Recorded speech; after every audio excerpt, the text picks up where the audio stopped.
Today we will discuss 1982 Topps baseball stickers.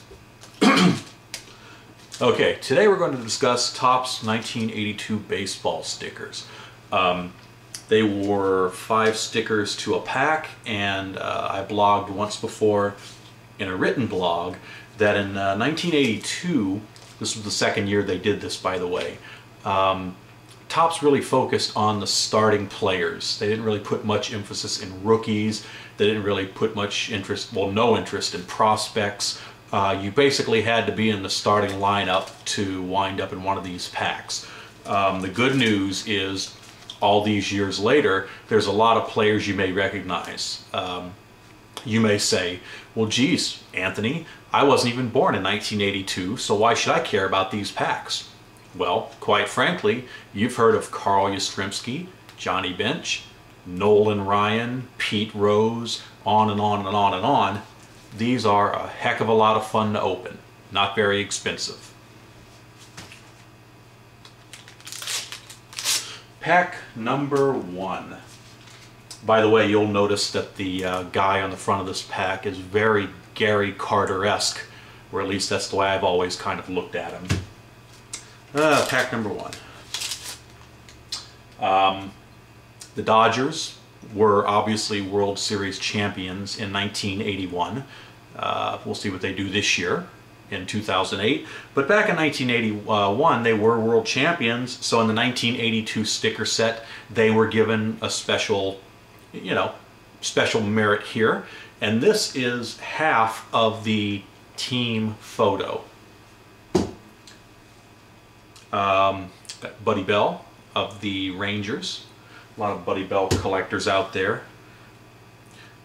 Rollie Fingers. Now this is actually, you'll notice the red, white, and blue borders. This is the Rollie Fingers All-Star version of his card, or his sticker. He also had a regular sticker for the regular team set. Yet another foil All-Star. This is of George Foster of the Reds. If this is before your time, you may not remember George Foster, but back then he was considered quite the slugger. We round out the pack with Pete Yukavich, pitcher for the Brewers. I believe he picked up a Cy Young right around that time. Pack number 2. Okay, we started off with Floyd Bannister of the Mariners. Leon Durham, outfielder for the Cubs. Steve McCatty, pitcher for the A's. Milt May, catcher for the Giants. Gary Gray, outfielder for the Mariners. Boy, I really hope I don't have to eat my words here, because I recognize most of these people, but those of you who haven't been around the block very much, not a whole lot of familiar names for you. I think Raleigh's probably the only Hall of Famer. Well, he is the only Hall of Famer so far. Let's see.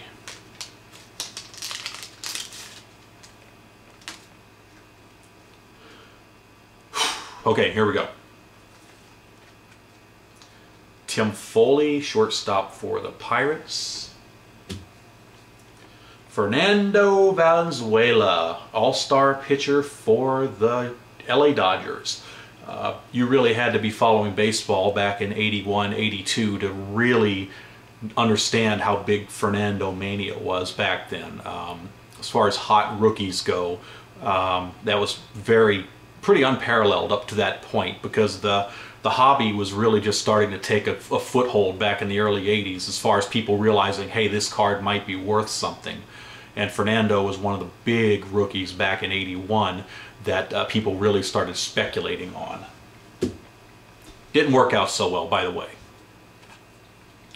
Keith Hernandez, first baseman for the Cardinals. Greg Nettles, third baseman for the Yankees. Great player, as you probably know. And we round out this pack with a special all-star card of Mike Schmidt, third baseman for the Phils.